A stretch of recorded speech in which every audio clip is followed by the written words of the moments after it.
Okay, good evening everyone. So, welcome to our bedtime devotional for girls. So, ano po ta sa day 228 sa ato ang devotional. So, God is good all the time and all the time God is good. So, daghang salamat sa Ginoo sa kahigayunan nga iyang gihatag kanato. So, masig pa man sa kabisi sa ato ang kinabuhi, kabisi sa ato ang mga sa trabaho, pero nauna nga importante ang natay time sa pagtuon sa pulong sa Ginoo. So ang atong topic karon is a love that lasts forever. Unsa kini nga gugma mulungtad hangtod sa kantuan. So ang word niya na sa John chapter 10 verse 11 ingon dinhi I am the good shepherd. The good shepherd lays down his life for the sheep. So let us pray. Father God in heaven, Lord, we glorify your name. We thank you, Lord God. Sa tanan, Lord God, we thank you for your love. We thank you, Lord God, for laying down your life for us, Lord God, for us to be saved, Lord. Lord, we are nothing without you, Lord God. Silua kami sa mga sala, sa mga kalapasan, sa mga panahon nga makalimot kami diha kanimo. Lord, bag-uha kami nga mahimo kaming sama ni Kristo. Tanggala, Lord God, ang mga babag nga kami dili makadayeg sa imong ngalan. Bag-uha mo huna na makasubay sa imong kabubuton. Lord, wala kami mahimo, wala ikaw. Tabangi kami, Lord God. Ikaw ang source sa tanan, Lord God. Ayuhan. Fill us with your Holy Spirit, Lord. Guide us, Lord God. Tudloy kami, Lord God, sa angin ng buhaton. Tudloy kami sa imong pagkamatarong. Fill us, Lord, with your wisdom. Tabangi kami, Lord. Tagay kami, Lord God, sa pagsabot sa mensahe ng imong ipadayag din kanamo karong higayon na. Mamuhat ka, Lord God, sa matag usa sa makapaminaw na ini nga mensahe nga ikaw ang Ginoo bag-o mo palambo sa mong pagtuo diha ng Kristo. Dalaygon ka, Lord, sabay katapusan. Imo ang tanan mo og himaya. Balik kami, Lord, gikan sa pagsugod natin sa pagtapos. Ang ngalan mo ay makasidunggan. Sa ngalan ni Jesus. Amen. So, a love that lasts forever. I am the good shepherd. The good shepherd lays down his life for the sheep. So, before ana ang word, John chapter 10 verse 10 ingon sa pulong sa Ginoo sa John 10:10. So nga the thief comes to steal, to kill and destroy, but I have come to give you an abundant life. So mo ni ang giingon ni Jesus. So kinsa man ning that thief, ang thief mo ni siya ang kaaway. Ang kaaway mo na if we kung careful lang ta sa ato ang palibot, kung if we discern rightly, so makaibalaw ta nga kung unsa ang gikan sa Ginoo o dili gikan sa Ginoo. So the thief ang is ang kaaway nato. Nianhi ang kaaway para pagpangawat, pagpatay ug paglaglag. So pagpangawat, so kanang kwaon sa ato bali ang ato ang kalipay karon hinaagi sa mga circumstances nga ana bitawng lain mga circumstances, mga sitwasyon nga makawala sa ato ang kalipay. Kana bitawng biski malipay ka karon tungod kay lahi imong gihuna-huna na nabalik imong hunahuna sa past, so mao na nga og kanang ma-deprive ka sa kalipay nga gihatag ta na sa Ginoo. So mao na nga pagpangawat ang pagpatay. So kuhaon kibali ang ato ang pagtuo, kibali mo na apat yun kibali ang atong pagtuo diha sa Ginoo. So daghang mga butang nga pwede ka na nga mawala ta sa passing. So dapat careful ta kanunay So og paglaglag to destroy us. So mo naging kung if dili ta aware sa mga butang sa atong palibot, so mao kini ang makapawala sa presensya sa Ginoo sa ato ang kinabuhi. So ang atong topic karon is a love that lasts forever. Unsa kini nga gugma nga mo last forever? Ingon nila mga girls, you probably heard the song Jesus Loves Me. Kantahan ko na to ng Jesus Loves Me. Jesus loves me, this I know, for the Bible tells me so. Little ones they are weak, we are weak, but He is strong. Yes, Jesus loves me. Yes, Jesus loves me. Yes, Jesus loves me. The Bible tells me so.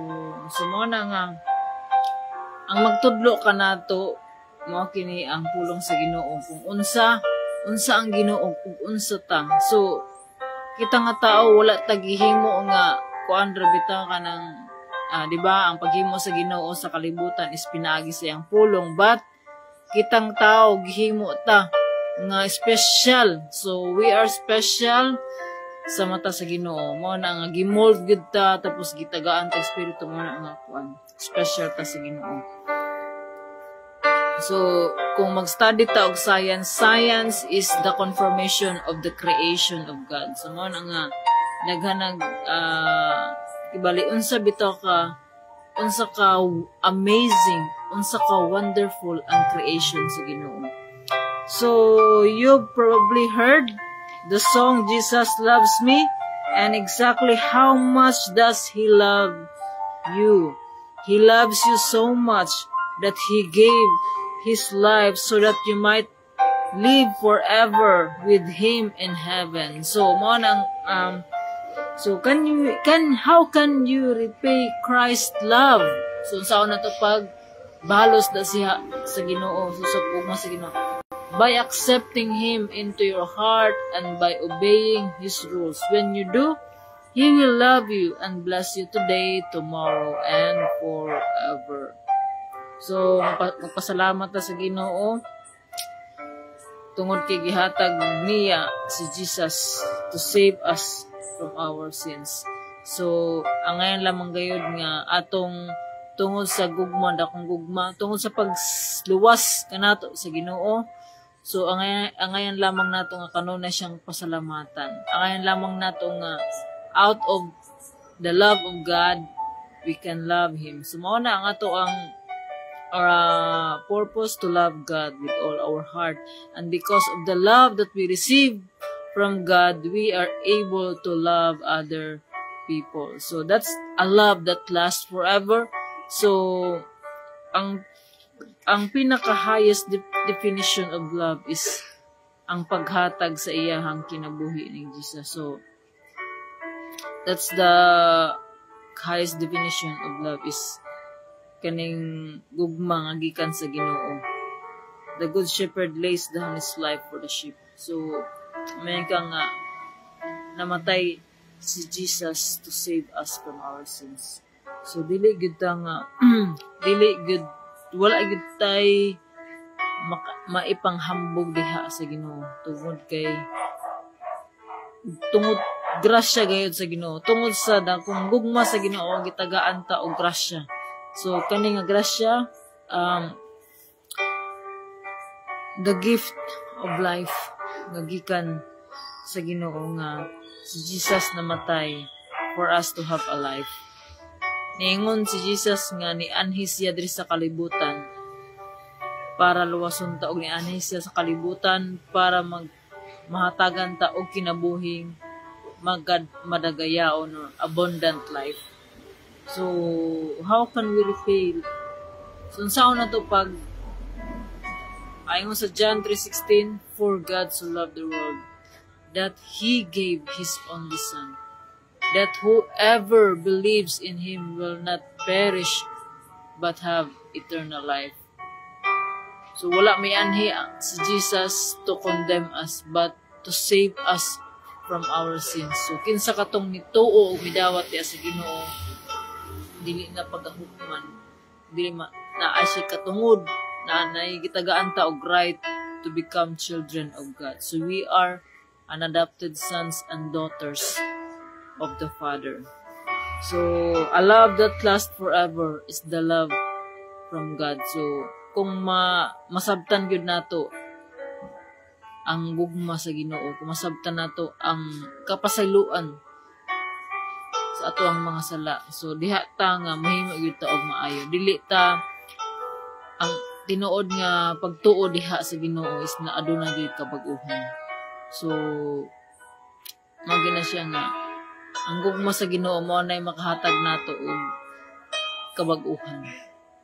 So kabag-uhan nga ningon diri nga God loves us so much that He gave His life so that we might live forever with Him in heaven. So, amo na ang Ginoo, gusto sa Ginoo nga maluwas tang tanan. So, amo na nga dili magita makasave, di ta makaluwas atong kaugalingon, kundi it's by the perfect sacrifice because God requires holiness. God wants us to be holy. Be holy, for God is holy. So, kinahanglan magpuyo ta sa kinabuhing balaan. Ang kinabuhing balaan is mao na siya ang pagsunod diha kang Kristo. So, may lisod ang pagsunod kang Kristo. So, daghang lisod ang pagsunod kang Kristo. Daghang mga trials. Wala, nag-promise ang Ginoo nga simple ang nga easy ang kinabuhi. Wala lang promise ang Ginoo nga ang kinabuhi sayon, kundi adunay mga trials, mga challenges, mga naganay mga persecution. So ang promise sa Ginoo nga kauban nato siya to make us strong in our faith, dili ta basta-basta nga matumba. Na may times nga matumba man ta, pero mabalik hapon na sa Ginoo. So, na nga dili ta magpabilin kung sa ato ang kaniadto, kung dili sa atong pagluwas sa Ginoo kanato is iyang gihatag ang gasa sa balaang espiritu, o kining balaang espiritu maoy magtabang kanato para mabag-o ta, para makabuhat ta sa gipabuhat sa Ginoo para sa iyahang kahimayaan. So ang ato ang purpose diri sa kalibutan, dili nato kalimutan unsa ang pagigugma diha sa Ginoo.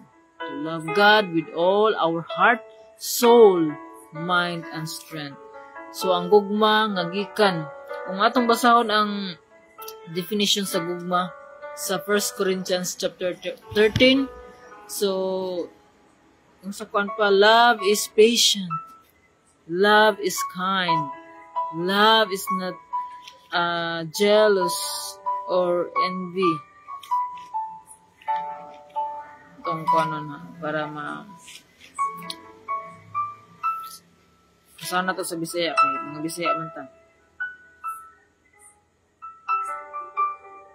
Ang gugma ingon di sa 1 Corinthians chapter 13 verse 4, ang gugma mapailubon ug maluluyon, dili kini masinahon ug tigpanghambog.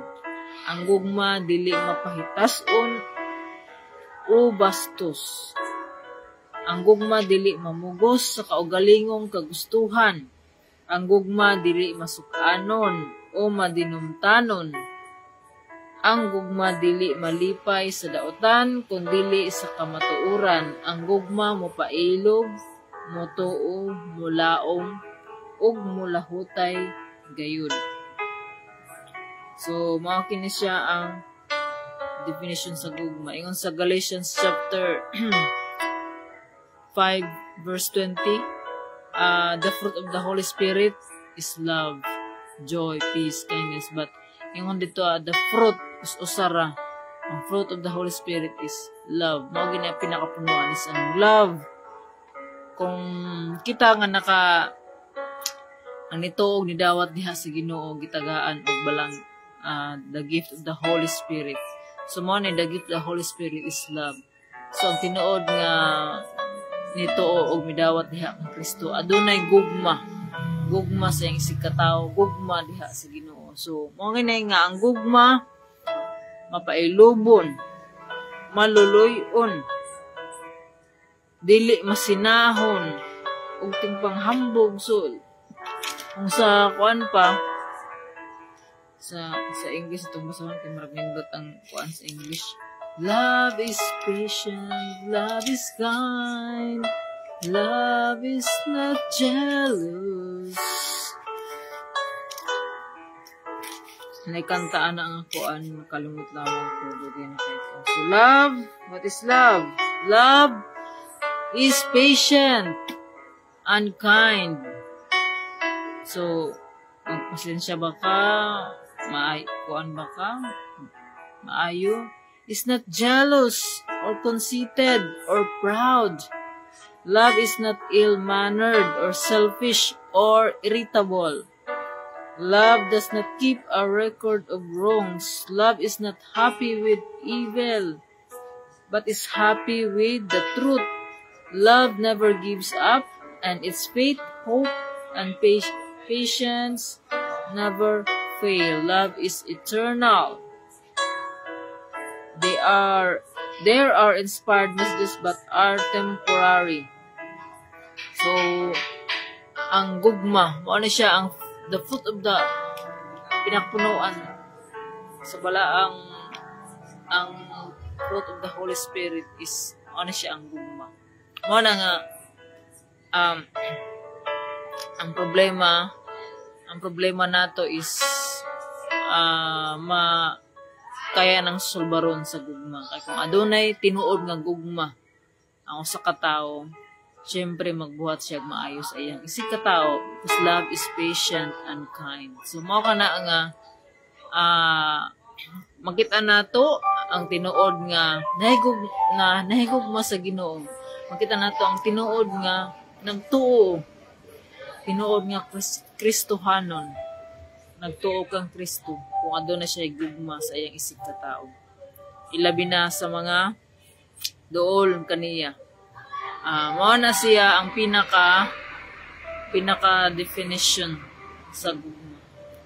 Is ang gugma nga gikan sa Ginoo because of the love of God that He gave His life, Jesus' life.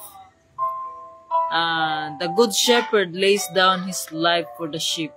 So, kung ato ning basahon ning John chapter 10 sa 11-12 na mga verses is ingon si Jesus nga, I am the good shepherd. The good shepherd lays down his life for the sheep. So, si Jesus ang maayong magbalantay. Ang maayong magbalantay sa karnero. Bali, ang karnero nakaila sa iyahang amo. Kibali, si Jesus ang good shepherd, kita ang mga karnero. Kung kita, ang tag-iya, ang magbalantay, nakaila sa iyahang shepherd, o sa iyahang mga karnero, o ang karnero nakaila sa iyahang magbalantay. So, mao ka na nga ang maayo na magbalantay, mao nang mohatag sa iyahang kinabuhi. So, mao to si Jesus gave his life for the sheep. So, we are the sheep. So, mao na ang good shepherd. Maayo ang Ginoo. Tungod kay kita nakaila diha sa Ginoo. Ang tinuod nga nagtuo og nasalig diha sa Ginoo. Adunay pag-ila sa Ginoo. So, mao kani nga ang atong topic karon is ang gugma nga mulungtad sa hangtod sa hangturan. Ang gugma sa tao, pwede man maingon nga naghanarog mga definition sa gugma. Gugma lang kung adunay maayo, pero pag wala na, mo na nga diha na mahibalan kung tinuod ba nga, because ang love dili na siya feelings. Love is not a feeling. So love is a decision.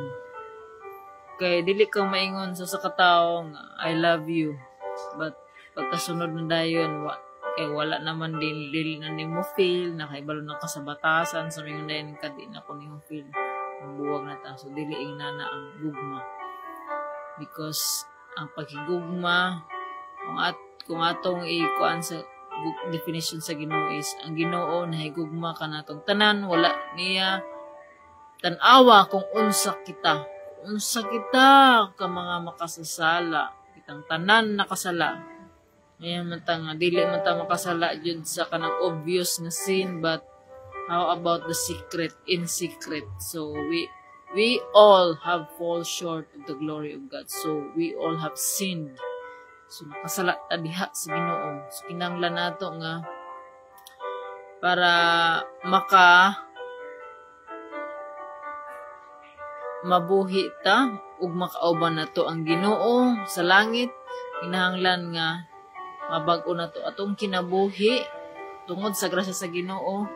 Tungod sa grasya sa Ginoo, through Jesus Christ we are made righteous. How? So morning nga John 3:16, whoever believe in Him will not perish but have eternal life. So kini atong pagtuo diha kang Kristo, dapat buhi ang atong pagtuo tungod kay ang kini nga pagtuo mao'y makahatag og kabag-uhan sa ato ang kinabuhi. Nakita kaniadto napuyo sa sala, we are slave to sin, but now nga we know God, we know Jesus, we love Jesus, we are now slave to Christ. We are now slave to Jesus. So si Jesus na ang napuyo sa itong kinabuhi, umuna nga ato na siyang sundon, kung unsa ang mga kasuguan niya, muna ning ato ang gisunod by accepting Jesus sa ato ang kinabuhi ug by obeying His rules. So kanunay ato ang i-renew ang ato ang hunahuna, i-renew ang ato ang renew ato ang heart tungod kay dili nato masaligan ato ang kasing-kasing. So sa kanunay magrepent sa atong mga sala, atong surrender diha sa Ginoo. It's a daily surrender to God. Usahay makalimot yun ta. Ang tao malimtanon gayon. So walay makatupong sa gibuhat sa Ginoo. Dili ta makabayad sa gibuhat sa Ginoo. Mao na nga kaning ato ang paghimo og mga maayo, kini atong pagsangyaw sa Ginoo tungod kay iya kini kasuguan tungod sa atong nadawat ng gugma niya sa Ginoo. Nga kita giluwas ta sa Ginoo tungod sa kaluwasan nga ato ang nadawat. Mao ni ato ang ibalos kaniya ang pagpasalamat ug pagsunod sa iyahang mga kasuguan. So mao kana nga we are made righteous by the grace of God through Jesus Christ. So dili na matanaw ang ato ang mga sala, kundi kalimtan na sa Ginoo atong mga nagbuhat nga sala. So mana by the blood of Jesus Christ we are saved. So let us pray. Father God in heaven, we thank you, Lord God, sa imong gugma. We thank you, Lord God, for your Son Jesus that saved us, Lord God, from our sins, so that we live with you in heaven. Lord, wala kami mahimog, wala ikaw. Salamat, Lord God, sa imong kapasayloan sa among salamat, Lord God, sa imong grasya nga walay katapusan. Salamat, Lord God, sa tanan mga butang nga imong gibuhat kanamo, Lord God, nga dili mi deserve, Lord God, but through your love, by the grace of God, nakaangkon kami sa kaluwasan. Lord, Tabangi kami, Lord God, to love you, Lord God, to follow you, Lord God, to obey you, Lord God, in everything, Lord. Lord, sa mga nakapaminaw na ining mensahe, ikaw magahikap o magatandog sa ilang mga kinabuhi. Ikaw magapasabot kanila, Lord God, ng mga naminaw nga ikaw mahigugmaon, na gusto nimo nga tanan nga maluwas. Gusto nimo, Lord God, mabag-o, Lord God, aron makahatag ka sa imuhang mga panalangin, sa imong mga kanakan. Lord, amay salig diha kanimo ang tanan, Lord God. Tabangi kami sa kanunay. Kadaadlaw na mo, Lord God, nga pagkinabuhi, nga ikaw ang imong ngalan ang mahimaya. Imo, Lord, ang tanan dungog, mga pagdayig. Ang maibalik, Lord God, tanan ng magpagpasalamat diha kanimo. Sa imong dakong gugma, kanamong tanan. Wala kami mahimong wala ikaw, Lord God. Tabangi kami, Lord God, to be the channel of your love. Ang ubang mga tao, Lord God, sa amo ang palibot, makaila diha, nga ikaw ang Ginoo, buhi, ug mo panalangin sa imong mga kaanakan. Basta lamang mo balik diha kanimo. Lord, salamat sa tanan. Imo, Lord God, ang tanan dungog ug himaya. Sa ngalan ni Jesus, amen.